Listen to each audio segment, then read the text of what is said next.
There are culture wars underway on the streets of New York and across the country. So if you haven't already, it's time to pick your side. Are you on Team Pinkberry or Team Red Mango? These purveyors of tart-tasting frozen yogurt landed in the U.S. in 2005 and 2007, respectively. The fad was a South Korean import. Stateside, people lined up, and gossip girls took note. Oh, my God. They've got our table. But while Pinkberry took the spotlight, Red Mango CEO Dan Kim is diplomatic about allegations that Pinkberry copied his concept. Red Mango had started a few years earlier than Pinkberry in South Korea. Pinkberry did open the first U.S. store ahead of Red Mango. Copycat or no copycat, Pinkberry fans have their fists up.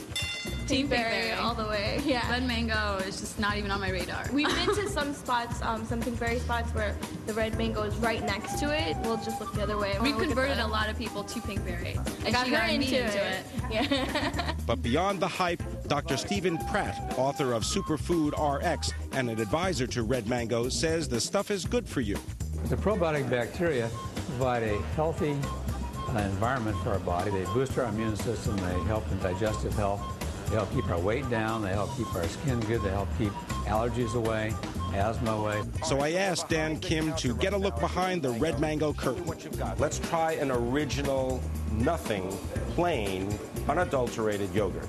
It tastes a little bit like frozen sour cream, but it's very good. Well, what do people add to this? They put some toppings on this, or what do they do? They usually put fruit toppings that range from blueberries to strawberries and fun dry toppings like Captain Crunch and Fruity Pebbles. You can mix and match. Wait a minute. I thought that this was supposed to be a healthy, probiotic, aids your digestion thing. Captain Crunch? Well, I gotta tell you, it tastes so much like sour cream, I'd ask for herring, but I don't think you have any herring to go with it.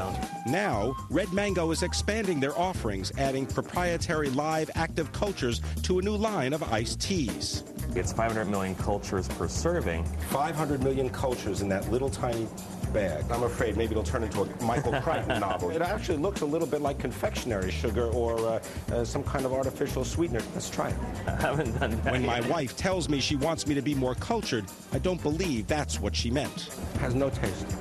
The frozen yogurt franchises have both spurred a category of imitators, all with colorful, fruity names. Both companies are pursuing expansion plans and have attracted venture money. After all, one Dairy Queen investor recognizes that frozen treats can be a sweet strategy in a defensive economy.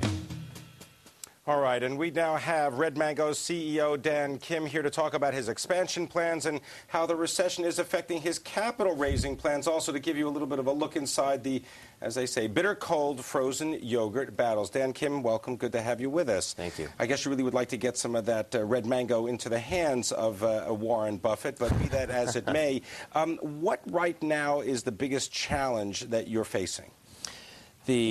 Our ability to recruit franchisees is definitely one of the biggest challenges that we're facing. The economy has dried up the capital markets a bit, and lending has become an issue.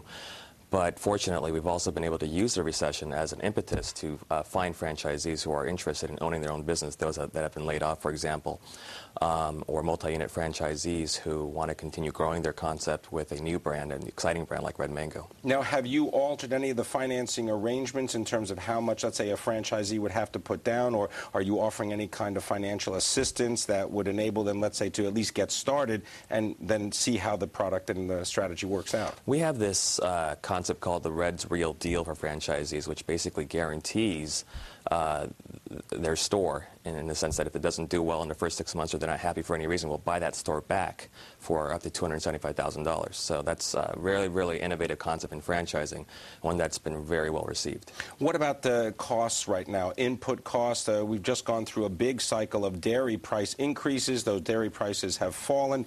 What about the input costs to your business?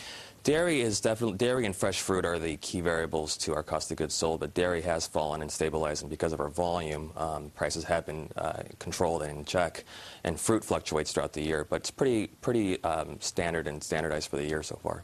And what about commercial real estate? Are you finding that there are more commercial real estate opportunities? Definitely one of the benefits of this economy is real estate availability. Lease prices have fallen, and more spaces are becoming more available to us. All right, we're going to continue the conversation more with Dan Kim, the CEO of Red Mango. Raising money hasn't proved to be a problem with Dan Kim. We're going to get the details. This is Taking Stock on Bloomberg.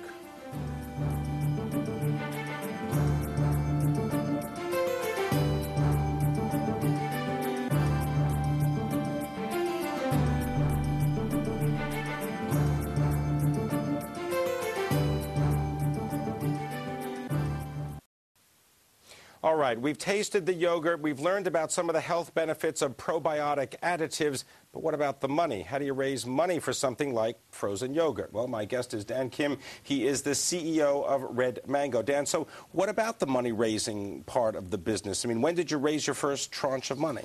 August of last year. We raised $12 million from a private equity group out of Dallas, CIC Partners, and they've been very supportive. So $12 million, are you looking for another round? I mean, what's the story? What's the sort of schedule? We're in the process of raising another round. The board authorized an $8 million round, of which we raised about half, and we may or may not need to raise an additional round. And is the business profitable right now?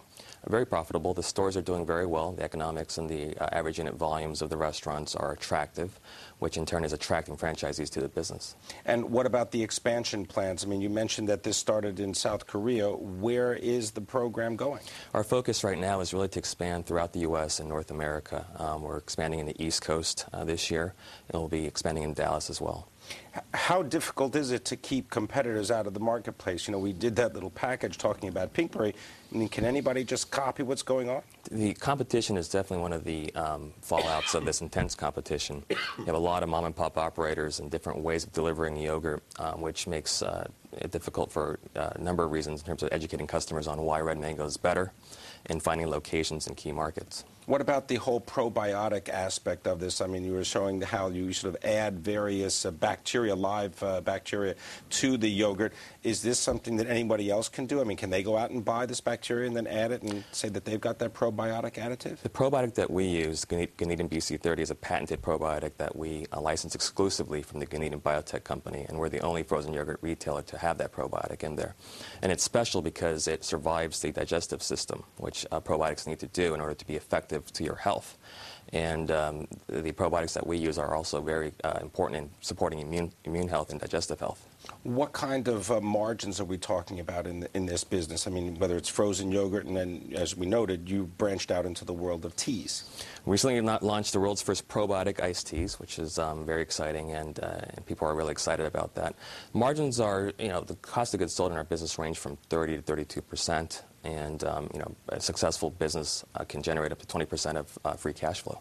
What about advertising and marketing? Are you finding that that's going to be a big spend in the future? We are spending in advertising and marketing, especially to educate customers on probiotics and why Red Mango's probiotics are better for them. And we're committed to doing that for the rest of the year, and we'll probably increase that spending next year. And do you see a seasonal pattern to this? Is this just a summer fad, or is this something that goes along all year? Well, being a frozen treat, we definitely have more business in the summer, but because it's a healthy treat and one that consumers want for reasons other than it being hot outside, our business is pretty solid throughout the year. All right. I want to thank you very much, Dan Kim, coming in, the CEO of Red Mango, educating us and educating me on the world of frozen yogurt. Thank you very much.